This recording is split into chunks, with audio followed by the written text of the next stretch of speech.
ท่านทั้งหลายการเปลี่ยนแปลงได้ปรากฏเกิดแก่โลกใบนี้การเปลี่ยนแปลงได้เกิดกับชีวิตของเราการเปลี่ยนแปลงก็หมายถึงความสุขก็ดีความทุกข์ก็ดีที่มันปรากฏกับชีวิตของเราการเปลี่ยนแปลงที่ปรากฏกับโลกใบนี้ก็ได้แก่ความร้อนฤดูร้อนทั้งหลายความหนาวเย็นทั้งหลายพายุทั้งหลายท่านทั้งหลายการเปลี่ยนแปลงถือว่าเป็นปกติของผู้ที่มีปัญญาผู้ที่มีปัญญาจึงไม่มีเหตุผลไม่สงสัย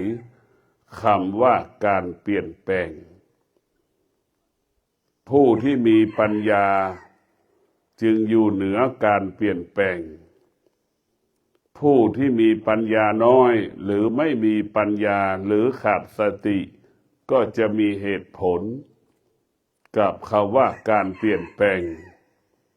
สงสัยการเปลี่ยนแปลงมีเหตุผลกับการเปลี่ยนแปลงมันไม่มีที่จบมันไม่มีวันหมดสิ้นเพราะฉะนั้นพวกเราทั้งหลายเรามาปฏิบัติธรรมเราก็จะมารู้สิ่งที่เรารู้ทุกวันก็คือความสุขที่เราสัมผัสความทุกข์ที่เราสัมผัสทุกวันความพอใจที่เราสัมผัสทุกวันความไม่พอใจเราสัมผัสทุกวันทำไมเราถึงตกอยู่ใต้อำนาจสิ่งที่เรารู้ทุกวันได้แก่ความสุขได้แก่ความทุกข์ได้แก่ความพอใจได้แก่ความไม่พอใจเพราะอะไรเราถึงตกอยู่ใต้อำนาจสิ่งเหล่านี้สิ่งเหล่านี้มันเป็นธรรมชาติเหมือนลมหายใจเข้าออกนั่นแหละมันเป็นเช่นนั้นหายใจเข้าก็หายใจออกพอใจไม่พอใจก็เป็นเช่นนั้นเป็นปกติของมันท่านทั้งหลายการปฏิบัติธรรมของเราจะมาพิจารณาสิ่งที่มันปรากฏกับชีวิตของเราซ้ำๆซ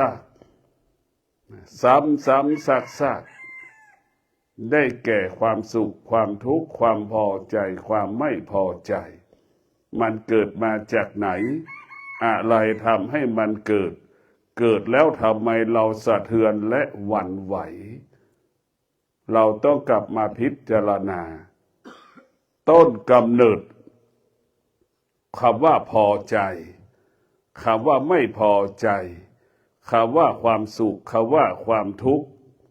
เกิดจากตาที่ไปสัมผัสรู้สึกเกิดจากหูที่สัมผัสรู้สึกเกิดจากจมูกที่สัมผัสรู้สึกเกิดจากลิ้นที่สัมผัสรู้สึกเกิดจากกายที่สัมผัสรู้สึกเกิดจากจิตที่มันรู้สึกแล้วเราเข้าไปยึดติดที่เรารู้สึกมันจึงเกิดคำว่าพอใจจึงเกิดคำว่าไม่พอใจจึงเกิดความสุขจึงเกิดความทุกข์เพราะสิ่งเหล่านี้มันเปลี่ยนแปลงสิ่งเหล่านี้มันไม่เที่ยงท่านทั้งหลายตาหูจมูกลิ้นกายใจจึงเป็นผู้เบียดเบียนตัวมันเองทำลายตัวมันเอง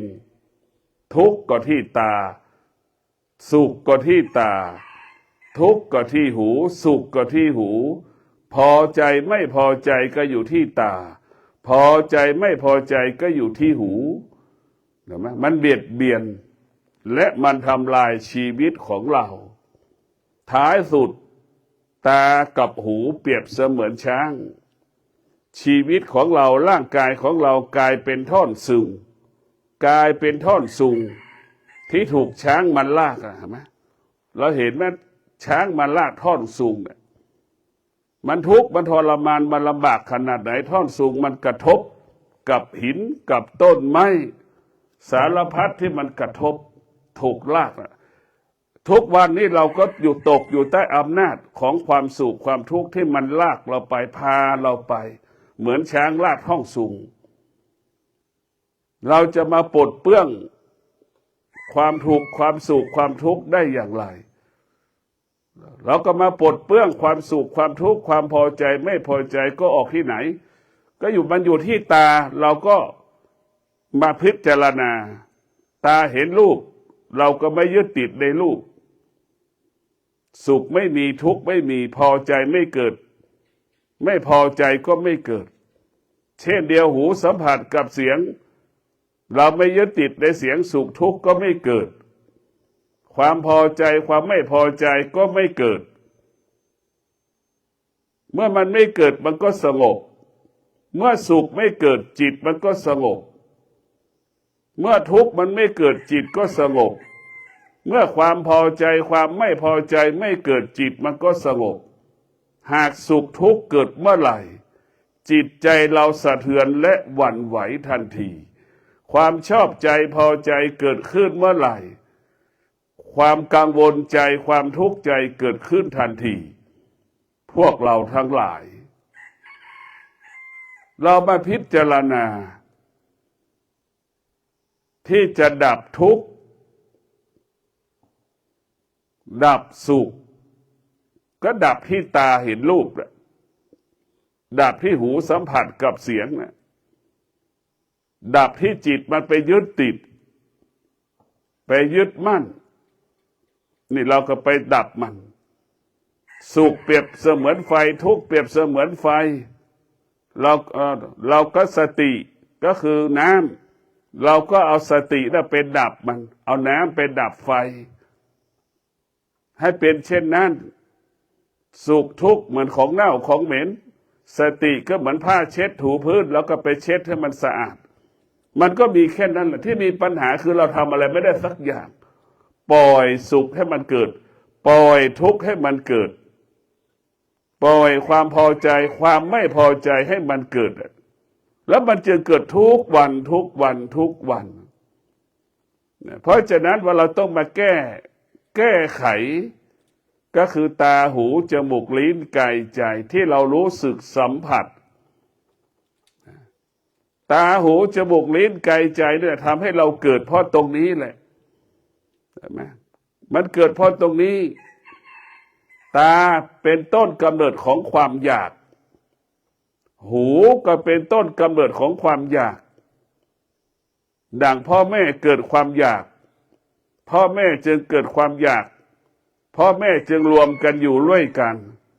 เมื่อพ่อแม่อยู่ด้วยกันจึงมีเราสิ่งนี้เกิดสิ่งนี้จึงเกิดหญิงกับชายรวมกันแล้วอยู่ด้วยกันแล้วจึงมีบุตรสิ่งนี้เกิดจึงมีสิ่งนี้สิ่งนี้มีสิ่งนี้จึงมีสิ่งนี้เกิดสิ่งนี้จึงเกิดเราเกิดมาจากตาเป็นต้นกำเนิดให้เราเกิดหูเป็นต้นกำเนิดให้เราเกิดมนุษย์เกิดจากตาเกิดจากหูเกิดจากจิตที่มันรู้สึกถ้าตามนุษย์เหมือนก้อนหินหูมนุษย์เป็นก้อนหินจิตมนุษย์เป็นก้อนหินมนุษย์จะไม่มาเกิดไม่มีที่เกิดและเกิดไม่ได้ก็เพราะก้อนหินเป็นสภาพไหนเราก็รู้เอาค้อนไปทุบมันก็ไม่สะเทือนหวั่นไหวเอาไฟไปเผามันก็ไม่สะเทือนหวั่นไหวเห็นไหมแต่จิตของเรานี่สิตาเห็นรูปก็สะเทือนหวั่นไหวหูได้ยินเสียงก็สะเทือนหวั่นไหวจิตสัมผัสรู้สึกจึงสะเทือนหวั่นไหวมันจึงมีพ่อมีแม่จึงมีลูกจึงเกิดลูกจึงมีลูกจึงมีหลานสืบลูกสืบหลานก็เพราะตาหูกับจิตนี่แหละที่มันไปสัมผัสรู้สึกก่อการกำเนิดการเป็นมนุษย์ก็เพราะตาหูกับจิตก่อการกำเนิดการเป็นมนุษย์เมื่อเป็นมนุษย์ที่ไม่ดีก็ตาหูจมูกตาหูกับจิตนี่แหละทำให้มนุษย์เป็นมนุษย์ที่ไม่ดีมนุษย์จะเป็นมนุษย์ที่ดีกับที่ตาหูจิตนี่แหละจะเป็นมนุษย์ที่ดีท่านทั้งหลายเราเกิดมาเราไม่ได้เคย ฝนอบรมจิตนะเราเกิดมาเราไม่ได้เคยฝึกฝนอบรมจิตเราไม่ให้ได้จิตเป็นผู้รู้ทุกวันนี้จิตเราเป็นจิตผู้ไม่รู้เมื่อจิตเป็นผู้ไม่รู้จิตจึงตกอยู่ใต้อำนาจสิ่งที่จิตมันรู้จิตของเราเหมือนจิตคนบ้าร้อนก็ไม่รู้สึกหนาวเย็นก็ไม่รู้สึกเห็นไหมมันไม่รู้สึกได้จิตของเราเหมือนคนบ้าวกไปวนมาหัวบ้านท้ายบ้านเดินไปเดินมานั่งอยู่ตรงนั้นแหละไม่รู้สึกเหมือนคนบ้าก็เพราะเราไม่ได้ฝึกจิตถ้าเราฝึกจิตแล้วจิตจะเป็นจิตผู้รู้รู้ว่าหนาวก็จะหาผ้ามาห่มรู้ว่าร้อนก็อยู่ในร่มรู้ว่ามันร้อนก็อาบน้ำอันนี้คือจิตผู้รู้แต่พวกเรานี่เป็นจิตที่มนุษย์ทั้งหลายเกิดมามันเป็นจิตของผู้ไม่รู้เมื่อจิตเป็นผู้ไม่รู้จิตก็ตกอยู่ใต้อำนาจความพอใจที่มันเกิดขึ้นทุกวันความไม่พอใจเกิดขึ้นทุกวันความสุขเกิดขึ้นทุกวันความทุกข์เกิดขึ้นทุกวันเราก็ตกอยู่ใต้อำนาจมันสุขเกิดก็สำแดงอาการดีใจทุกข์เกิดก็สำแดงอาการไม่พอใจเห็นไหมแล้วเราจะมีชีวิตอยู่ตรงไหนล่ะมันเป็นทุกลมหายใจไม่สุขก็ทุกข์จิตว่างมันไม่มีเลยพวกเราทั้งหลายจิตเราว่างจิตเราสงบมันไม่มีเลยวันหนึ่งจิตมันจะว่างจิตมันสงบสำหรับจิตของผู้รู้เมื่อจิตผู้รู้มันจะไม่ตามรู้จิตว่างจิตมันว่างจิตมันสงบจิตของผู้รู้และอยู่เหนือรู้จิตมันว่างจิตมันจึงสงบจิตมันรู้จิตมันไม่ตามรู้จิตมันว่างจิตมันสงบแต่ทุกวันนี้จิตเราเป็นจิตของผู้ไม่รู้จิตมันไม่รู้มันไปยึดติดหมดทุกอย่างเหมือนเด็กนะ1 ขวบ2 ขวบ2 ขวบ3 ขวบอะไรตกพื้นมันจะเก็บกินหมดเพราะมันไม่รู้นะจิตของเราไม่รู้นะเพราะฉะนั้นพวกเรารู้นะมันรู้แต่มันไม่รู้ว่าอะไรเป็นอะไรมันรู้มันไปหยิบมันก็รู้อยู่แต่ว่าควรกินไม่ควรกินมันไม่รู้มันก็หยิบเศษปากมันก็เหมือนเรารู้ว่าสุขนั่นแหละแต่เราไม่รู้ว่าโทษสุขมันมีโทษเนี่ยเราไม่รู้ว่าสุขมันมีโทษเราไม่รู้ว่าทุกข์มันมีโทษแต่เราก็ออกจากมันไม่ได้สุขก็เป็นโทษทุกข์ก็เป็นโทษสุขก็เป็นไฟทุกข์ก็เป็นไฟสุขก็คือขี้ทุกข์ก็คือขี้มันทำลายเราหมดน่ะสุขไม่ได้สร้างสรรค์ทุกข์ก็ไม่ได้สร้างสรรค์มันสุขก็ดีทุกข์ก็ดีมันเบียดเบียนทำลายเราเหมือนเราอยู่ใกล้ของเน่าของเหม็นน่ะมันทำให้เราทุกข์ทรมานเราเบียดเบียนเราสุขทุกข์ก็เปรียบเสมือนไฟที่เราอยู่ใกล้ๆมันร้อนมันเบียดเบียนเราหมดเพราะฉะนั้นพวกเราทั้งหลายชีวิตของเราต้องมาพิจารณาเราจะออกจากทุกข์ได้อย่างไรเราจะออกจากสุขได้อย่างไรเราจะดับเราจะระงับเราจะยุติสิ่งที่พอใจไม่พอใจได้อย่างไรก็เรามาฝึกให้เรามีสติเราต้องมาฝึกฝนจิตเราต้องมาฝึกฝนจิตเราก็เหมือนสุนัขจรจัดนั่นแหละเราจะต้องจับจิตของเราต้องจับจิตให้ได้ถ้าเราจับจิตไม่ได้ก็เหมือนเราจับสุนัขไม่ได้เราไม่สามารถฝึกสุนัขได้เราต้องจับจิตแล้วให้ได้สตินี่แหละจะเป็นตัวจับจิตสติมันจะมีวิริยะภาคเพียรสติมันจะมีความอดทนเมื่อเรามีความอดทนเมื่อเรามีวิริยะภาคเพียรเราก็สามารถจับจิตเราได้เหมือนเราไปจับหมานั่นแหละจับหมามาได้แล้วก็จะจับมาขัง จับมาขังเราต้องไปสร้างความคุ้นเคยระหว่างหมากับคนอีกเราเอาข้าวให้มันกินทุกวันทุกวันเราอยู่ใกล้มันทุกวันทุกวันทุกวันหมากับเจ้าของหมามันก็คุ้นเคยกันจนถึงที่สุดหมากับคนก็อยู่ร่วมกันได้คุ้นเคยไว้ใจเชื่อใจกันได้พอนานๆเข้าเราก็ฝึกหมาให้เป็นหมาเห็นไหมฝึกหมาให้เป็นหมาแสนรู้เหมือนหมาที่มาไปดมคนที่อยู่ซากตึกถล่มเนี่ยเห็นไหมจิตเราก็เป็นเช่นนั้นแหละคือการฝึกจิตถ้าจิตเราเป็นผู้รู้เหมือนสุนัขแสนรู้เหมือนหมาแสนรู้มาไปสำแดงอาการไว้ใต้ซากตึกยังมีคนอยู่มันก็สำแดงเห่าก็ดีสำแดงอาการด้วยตาหูหางมันกระดิกก็ดีเนี่ยเราก็จะรู้มาเลยว่าที่นี่มีอะไรบางอย่างที่จมูกมันสัมผัสกับกลิ่นนั่นแหละคือเราการฝึกจิตของเราให้จิตของเราเหมือนจิตผู้รู้ดั่งสุนัขแสนรู้ดมกลิ่นที่คนตกอยู่ใต้ซากตึกถล่มจิตเราก็เปรียบเสมือนช้างเห็นไหม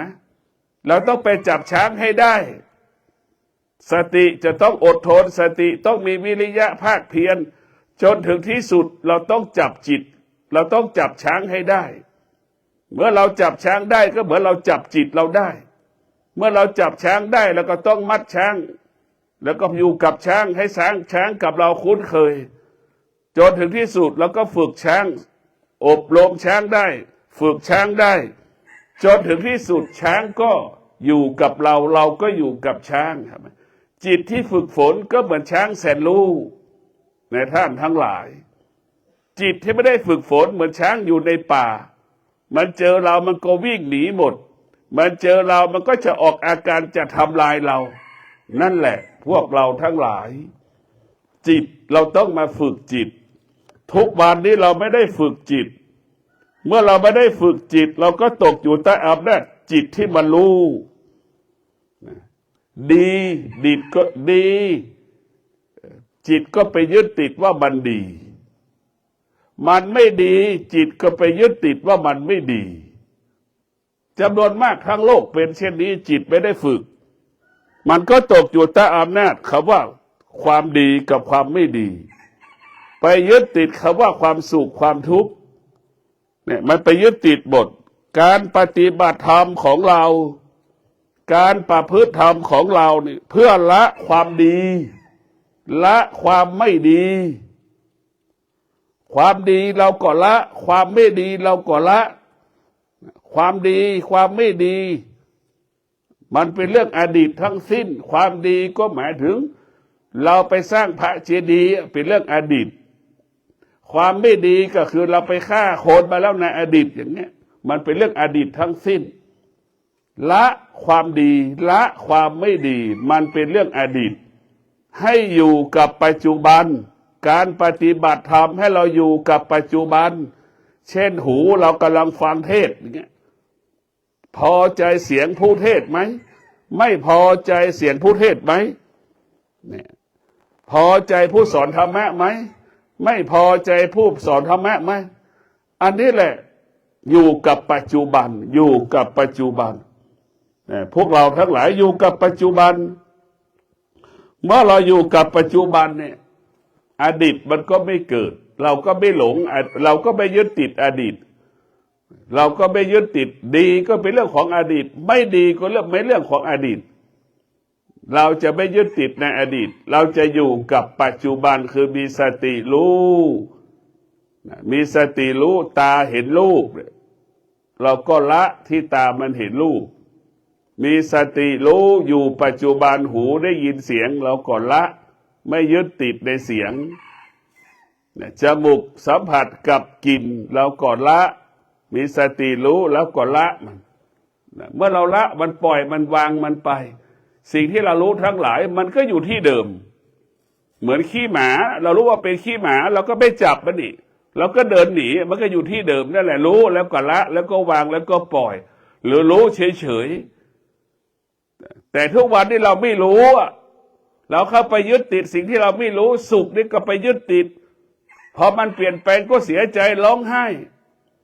ทุกข์ก็ไปยึดติดแก้ไขไม่ได้ก็เป็นทุกข์ร้องไห้เสียใจอีกครับนี่แหละคือเราไม่รู้เหมือนคนไปจับขี้หมานั่นแหละผู้ไม่รู้ก็เป็นเช่นนั้นเหมือนคนไปจับขี้หมาเหมือนเด็ก1 ขวบไปจับขี้เล่นขี้ตัวเองน่ะเป็นเช่นนั้นแหละคือผู้ไม่รู้จะเป็นเช่นนั้นท่านทั้งหลายเราจะต้องพิจารณาการปฏิบัติธรรมก็คือการละสิ่งที่เรารู้ทั้งหมดสิ่งที่เรารู้แล้วก็รู้ว่ามันไม่เที่ยงมันไม่เที่ยงมันไม่เที่ยงในพวกเราทั้งหลายในการปฏิบัติธรรมให้เราละความดีละความไม่ดีการปฏิบัติธรรมยกระดับจิตให้เราอยู่เหนือความดีอยู่เหนือความไม่ดีการปฏิบัติธรรมให้เรามีสติรู้อยู่กับปัจจุบันให้เรารู้อยู่กับปัจจุบันดังเช่นเรานั่งสมาธิอยู่ขนาดนี้มันเจ็บมันปวดก็ให้เรารู้ว่ามันเจ็บมันปวดแล้วก็จงรู้ลึกอีกว่าเจ็บปวดมันเกิดขึ้นขนาดหนึ่งเวลาหนึ่งความเจ็บปวดมันไม่ได้เกิดขึ้นตลอดเวลาพอเราขยับตัวมันก็หายเจ็บพอเราขยับตัวมันก็เกิดอาการผ่อนเบาลงอย่างนี้ให้เราคิดอย่างนี้มันไม่ได้อยู่กับเราตลอดเวลาในการปฏิบัติธรรมนี่ให้เรารู้สึกตัวเรารู้ว่ามันปวดรู้ว่ามันทุกข์รู้ว่ามันทรมานจิตใจจิตใจมันไม่อยากนั่งสมาธิจิตใจมันไม่อยากฟังธรรมะเราก็รู้นี่คืออยู่กับปัจจุบันอยู่กับปัจจุบันนี่คือเป็นสิ่งที่ประเสริฐที่สุดนะรู้และอยู่เหนือสิ่งที่เรารู้นี่แหละอันนี้คือเป็นสิ่งที่ยอดของการปฏิบัติธรรมผู้ปฏิบัติธรรมเนี่ยจะไม่ยึดติดในความดีไม่ยึดติดในสิ่งที่ไม่ดีเราไม่ยึดติดทั้งสองอย่างเราจะอยู่เหนือมันดีก็ไม่ถ้าเรามียึดติดในความดีเรายึดติดในความไม่ดีก็เหมือนหนูติดกาวเห็นไหมถ้าเราไม่ยึดติดในความดีเราไม่ยึดติดในความไม่ดีแล้วเราก็อยู่เหนือมันก็เหมือนหนูที่ไม่ติดกาวเห็นไหมมันอิสระทุกวันนี้เราทุกข์เพราะเรายึดติดสุขก็เพราะเรายึดติดพอใจเพราะเรายึดติดไม่พอใจเราก็ยึดติดมันจิตเรากายเราก็กายจิตเรากายเราน่ะกลายเป็นหนูติดกาวมันจึงเกิดอาการสำแดงอาการตลอดเวลาการปฏิบัติธรรมการประพฤติธรรมของเราท่านทั้งหลายการปฏิบัติธรรมการประพฤติธรรมของเราให้จิตอยู่กับกายให้จิตอยู่กับกายให้จิตคลองกายให้จิตรู้เรื่องกายอย่างที่บอกแล้วว่านั่งก็ให้รู้ว่าเรานั่งขณะที่เรานั่งสมาธิก็รู้ว่ามันปวดให้รู้อาการมันรู้ว่ามันปวดแล้วก็อยู่กับความเจ็บปวดให้ได้ให้เรารู้ว่าความเจ็บปวดมันเกิดให้เรารู้ว่าความเจ็บปวดมันเกิดเราก็จงรับรู้อย่างนั้นแต่แล้วรู้แล้วว่ามันเจ็บปวดมันก็เหมือนกลิ่นดอกไม้เหมือนกลิ่นวาเป๊กเนี่ยมันก็แห้งระเหยหายไปให้เรารู้แบบนั้นความเจ็บปวดมันไม่ได้อยู่เป็นก้อนหินนี่มันไม่ได้เป็นก้อนหินอ่ะมันไม่เปลี่ยนแปลงก้อนหินจะเปลี่ยนแปลงเป็นหลายร้อยปีอันนั้นอันนี้แป๊บเดียวเนี่ยเหมือนกลิ่นดอกไม้เหมือนดอกไม้ที่มันออกเดี๋ยวมันก็แห้งเดี๋ยวก็เหี่ยวมันก็เฉาเดี๋ยวมันก็เกิดอาการให้เรารู้สึกเช่นนั้นเราจะไม่ยึดติดมันเราจะมาปฏิบัติธรรมเนี่ยเรามาประพฤติธรรมเนี่ยเราจะมายกระดับจิตเราจะให้จิตอยู่เหนือสิ่งที่จิตมันรู้เราจะให้จิตควบคุมกายเราจะไม่ให้จิตยึดติดในกายอีกทุกวันนี้จิตมันยึดติดในกายนะท่านทั้งหลายเราจิตมันยึดติดในกายจิตมันหลงในกายไม่หลงกายตัวเองก็หลงกายคนอื่นหลงกายคนอื่นจิตเราไปปรุงแต่งกายสารพัดเราก็ไปหลงกายนั่นแหละมันจึงทำให้เป็นสิ่งที่เราออกจากตัวเราไม่ได้จิตไปยึดติดในจิตรู้จิตไปยึดติดในกายใส่สร้อยคอทองคำใส่นาฬิกาใส่แหวนเพชรใส่เครื่องประดับชั้นหนึ่งของโลกนั่นแล้วว่า จิตเราไปปรุงแต่งกายกายที่แท้จริงของเราเนี่ยกายที่เรามีชีวิตอยู่นี่มันไม่แตกต่างจากกายคนตายเลยนะคนตายเป็นแบบไหนกายปัจจุบันก็เป็นอย่างนั้นมันไม่รู้สึกกายของเราก็เหมือนควายเอาทองคำไปแส่คอควายควายมันรู้ไหมควายไม่ดีควายมันไม่ดีใจนี่ร่างกายก็เช่นนั้นแหละจิตเราก็เหมือนเจ้าของควายไปปรุงแต่งประดับประดาเอาสร้อยเพชรสร้อยทองคำเอาเสื้อผ้าประดับประดาในตัวควายเป็นหลงในควายสมมติในควายเห็นไหมหลงในควายเชือกอาจจะเป็นเชือกทองคำเนี่ยอวดว่าความมั่งมีสีสุขเพราะคนที่มีเงินก็หลงในควายว่าควายรูปมันงามลักษณะมันดีควายเป็นควายแสนรู้อีกมันก็หลงไปยึดติดอีกเห็นไหมมันก็ปรุงแต่งข้อเท้ากับใส่ทองคำเท้ากับใส่สร้อยคอเท้าทองคำให้กับควายอีกอย่างเงี้ยนี่คือเราไปปรุงแต่งถามว่าควายมันรู้ควายมันไม่รู้ใดๆทั้งสิ้นถ้าเอาหญ้าให้มันกินดิจะเนี่ยควายมันจะรู้อย่างนั้นแหละอันนี้ควายมันไม่รู้กายเราไม่รู้กายเราก็เหมือนควายมันไม่รู้สึกใดๆทั้งสิ้นกายแล้วเหมือนก้อนหินมันไม่รู้สึกใดๆทั้งสิ้นเนี่ยมันไม่รู้สึกใดๆไอ้จิตนี่แหละมันเจ้าปรุงแต่งเจ้าคิดเจ้าเจตนาเจ้าปรุงแต่งสารพัดปรุงแต่งเห็นไหมเราทุกข์จะตายก็ยังแต่งตัวอยู่เห็นไหมข้าวจะกินยังไม่มีกินแล้วก็ยังแต่งตัวเห็นไหมและที่แรกคือเป็นสิ่งที่น่ากลัวสตางค์ไม่มีซักบาทอยู่ในกระเป๋าก็เพื่อจะออกบ้านแต่งตัวเห็นไหมจะไปล่อเหยื่อบ้างไม่ว่าชายและหญิงไปล่อเหยื่อหาเหยื่อมันเนี่ยเป็นสิ่งที่น่ากลัวที่สุดมันปรุงแต่งกันเหมือนไฮโซเกเห็นไหมเป็นหลอกกันอย่างนั้นไฮโซเกหลอกกันหมดอ้างชื่อว่าเป็นลูกหลานนายกเป็นนายกอ้างเป็นรัฐมนตรีอ้างเป็นตำรวจอ้างเป็นคุณหญิงคุณนายนั่นแหละคือจิตมันน่ากลัวที่สุดมันไปหลอกคนหมดนะจิตผู้ไม่รู้มันก็เป็นเช่นนั้นไปหลอกคนไปหลอกคนก็คือหลอกตัวเองนั่นแหละจิตมันหลอกตัวเราทุกวันนี่หลอกกายเห็นไหมไปหลอกกายหนังมันเริ่มตามันไม่ดีก็ไปแต่งตาหูมันไม่ดีก็ไปแต่งหูมันจมูกมันไม่ดีก็ไปแต่งจมูกไปเสริมจมูกมันไปหลอกหมดถามไม่แต่งจมูกเราไปทำจมูกแล้วมันดีขึ้นไหมมันมีเงินเพิ่มขึ้นกี่ร้อยล้านเราไปเสริมจมูกเราไปเสริมตามันเพิ่มกี่ร้อยล้านเงินมันไม่มีเราคิดเองเองไปเสริมดังเสริมจมูกไปดึงจากหนังมันคิดเองเองเนี่ยมันไม่เป็นความจริงนี่แหละคือเราว่าจิตมันเจ้าปรุงแต่งมันเจ้าปรุงแต่งมันไม่ได้พัฒนาถ้าเราพัฒนากายพัฒนาจิตจิตมันจะบอกให้กายทนต่อความร้อนจิตมันจะบอกให้จิตทนต่อความร้อนจิตมันจะบอกให้จิตทนต่อความหนาวเย็นจิตมันจะบอกให้กับจิตให้จิตนั้นอยู่กับฝนที่มันตกให้ได้นี่แหละจิตมันจะฝึกจิตมันรู้ท้ายสุดจิตมันฝึกก็เหมือนสัตว์หมีอยู่โคโลกเหนือมันเย็นเป็นน้ำแข็งนะจิตที่เราฝึกทำให้อยู่กับความหนาวเย็นได้มันก็เหมือนหมีขั้วโลกเหนือนอนในน้ำแข็งกินในน้ำแข็งเล่นในน้ำแข็งหากินในน้ำแข็งเห็นไหมนั่นแหละจิตที่มันฝึกก็เป็นเช่นนั้นแต่พวกเราทั้งหลายเราฝึกจิตให้จิตอยู่กับสิ่งใดมันก็เป็นสิ่งนั้นถ้าเราไม่ได้ฝึกมันก็ไม่รู้พอเราต้องฝึกจิตให้จิตเป็นผู้รู้เมื่อจิตเป็นผู้รู้จิตจะอยู่ในกายจิตจะไม่ออกนอกกายจิตอยู่ในกายกายสงบจิตอยู่ในกายจิตนั้นสงบสุขทุกวันนี้จิตมันออกนอกกายบางจิตออกนอกกายจิตพากายออกจากบ้านดัง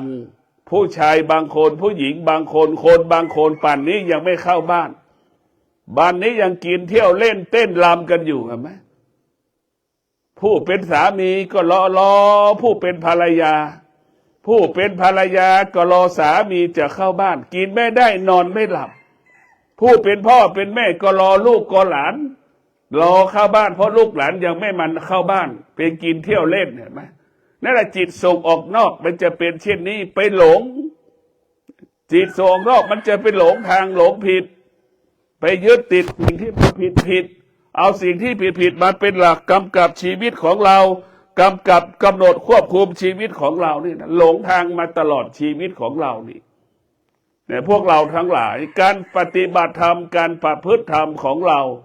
ให้จิตอยู่กับกายให้จิตอยู่กับกายกายเป็นบ้านของจิตคนที่อยู่ในบ้านต้องทำความสะอาดบ้านถึงจะน่าอยู่นะกายเราสะอาดบริสุทธิ์จิตมันก็อยู่กับกายจิตมันจะไม่ออกนอกกายนะท่านทั้งหลายนะเพราะฉะนั้นพวกเราต้องกลับมาสู่เรื่องธรรมะภาคปฏิบัติให้มากที่สุดธรรมะภาคปฏิบัติความดีมันจะไม่มีจะไม่ยึดติดในความดีจะไม่ยึดติดความไม่ดีจะไม่ยึดติดสิ่งที่รู้จะไม่ยึดติดในสิ่งที่รู้จะไม่ยึดติดสิ่งที่สัมผัสจะรู้สิ่งใดก็ละสิ่งนั้นสัมผัสสิ่งใดก็ละสิ่งนั้นเราจะไม่กลับมายึดติดยึดมั่นก็เพราะเราทุกข์เพราะเรายึดติดยึดมั่นถึงบอกแล้วว่าสุขเพราะเราเข้าไปยึดติดทุกข์ก็เพราะเราเข้าไปยึดติดพอใจก็เราเข้าไปยึดติดไม่พอใจเราก็เข้าไปยึดติดเหมือนพ่อแม่พอใจกันไปยึดติดก็อยู่ร่วมกันการมีลูกเป็นมีลูกเกิดลูกมาเป็นเราก็เพราะความรู้สึกของพ่อแม่ไปยึดติดกันแต่พอไปยึดติดก็จึงมีแม่ทุกข์ลำบากแบบไหนลูกก็ลำบากแบบนั้นแหละนี่แหละคือมันเป็นมรดกกรรมในพวกเราทั้งหลายต้องมีสติที่เราจะต้องฝึกฝนจิตมีสติที่จะออกจากทุกข์ให้ได้ทุกข์สุขพอใจไม่พอใจมันเกิดที่ตาหูจมูกลิ้นกายใจตาหูจมูกลิ้นกายใจไปเข้าไปยึดติดเข้าไปปรุงแต่งตาหูจมูกลิ้นกายใจกายเป็นอยู่ใต้อำนาจความสุขความทุกข์ความสุขความทุกข์ก็ครอบงำตาหูจมูกลิ้นกายใจความสุขความทุกข์กลายเป็นเพื่อนที่รักของตาหูจมูกลิ้นกายใจมันจึงอยู่ออกจากกันไม่ได้นี่คือเป็นสิ่งที่น่ากลัวการปฏิบัติธรรมของเราการประพฤติธรรมของเราเพื่อมันจะปลดเปลื้องความทุกข์และความสุขออกจากกายกับจิตเราจะมาระงับเราจะมายุติความรู้สึกที่มันสุขมันทุกข์พอใจไม่พอใจให้มันออกไปจากกายจากจิตเราจะมีสติรู้ว่าสุขก็ดีทุกข์ก็ดีมันไม่เที่ยงเรามีสติรู้การปฏิบัติของธรรมการปฏิบัติธรรมของเรามีสติรู้แล้วก็ให้อยู่เหนือสิ่งที่เรารู้ในท่านทั้งหลายมีสติรู้ก็ละสิ่งที่เรารู้มีสติรู้เราไม่ตามรู้สุขไม่มีทุกข์ไม่มีสุขไม่เกิดทุกข์ไม่เกิดเกิดแต่คำว่าว่างเกิดแต่คำว่าสงบ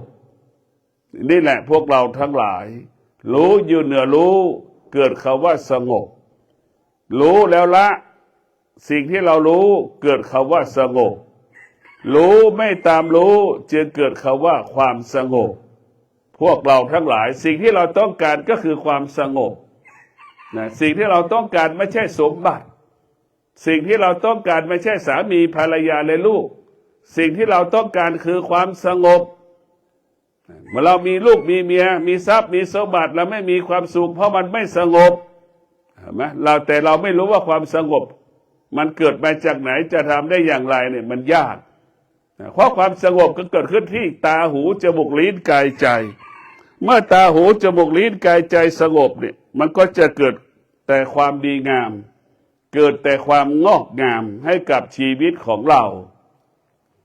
ท่านทั้งหลายมีสติรู้มีสติรู้เราจะไม่ยึดติดเราจะไม่ยึดติดในคำว่าความดีเราจะไม่ยึดติดคำว่าความไม่ดีเรามีสติรู้อยู่เหนือคำว่าความดีเรามีสติรู้อยู่เหนือคำว่าไม่ดีดังองคุลิมานสละละสิ่งที่กระทำก็คือความไม่ดีองคุลิมานได้เป็นอรหันต์ได้ละอดีตที่สุดองคุลิมานก็ได้เป็นพระอรหันต์ พวกเราทั้งหลายอดีตดีอดีตดีแสนดีก็เป็นเรื่องอดีตอดีตของเราแสนจะไม่ดีก็เป็นเรื่องอดีตแต่ปัจจุบันนี้ให้เรามีสติอันแรงกล้ามีความอดทนอันแรงกล้ามีวิริยะภาคเพียรอันแรงกล้าปฏิบัติธรรมประพฤติธรรมเราก็สามารถละอดีตได้เราก็สามารถละอดีตได้ดีก็ดีไม่ดีก็ดีได้แล้วปัจจุบันมันก็จะเกิดคำว่าเข้มแข็งเกิดคำว่ามั่นคงจนถึงที่สุดจิตเราก็จะละสิ่งที่เป็นอดีตกายของเราก็จะละการเป็นอดีตเหมือนเขาว่าเราฝึกจิตละจิตสำนึกการเป็นมนุษย์ล้างสันดานการเป็นมนุษย์ให้เหลือกายที่สะอาดหมดจดผ่องใสเหมือนกายทารกแรกเกิดจิตของเราให้บริสุทธิ์สะอาดเหมือนจิตทารกแรกเกิดคำว่าสงบสุขก็เกิดคำว่าความสุขก็เกิดคำว่าสงบก็เกิดความสงบเป็นสิ่งที่เราต้องการและปรารถนาก็ขอให้ท่านทั้งหลายฤดูสงกรานต์นี้ขอให้ท่านทั้งหลายมีสติรู้อยู่กับครอบครัวมีเมียอยู่กับเมียมีลูกอยู่กับลูกมีพ่อแม่อยู่กับพ่อแม่ถ้าเรามีสติรู้จะอยู่กับครอบครัวคนที่ขาดสติก็จะไปอยู่กับบุคคลอื่นๆคนที่ขาดสติก็จะไปอยู่กับสิ่งอื่นๆทิ้งพ่อทิ้งแม่ละเมียละลูกอยู่ในบ้านนี่ขาดสติถ้าเรามีสติเราก็อยู่กับความเป็นจริงมีแม่อยู่กับแม่มีเมียอยู่กับเมียมีลูกอยู่กับลูกอยู่กับความเป็นจริงชีวิตแล้วก็สงบตลอดกาลขอเจริญพร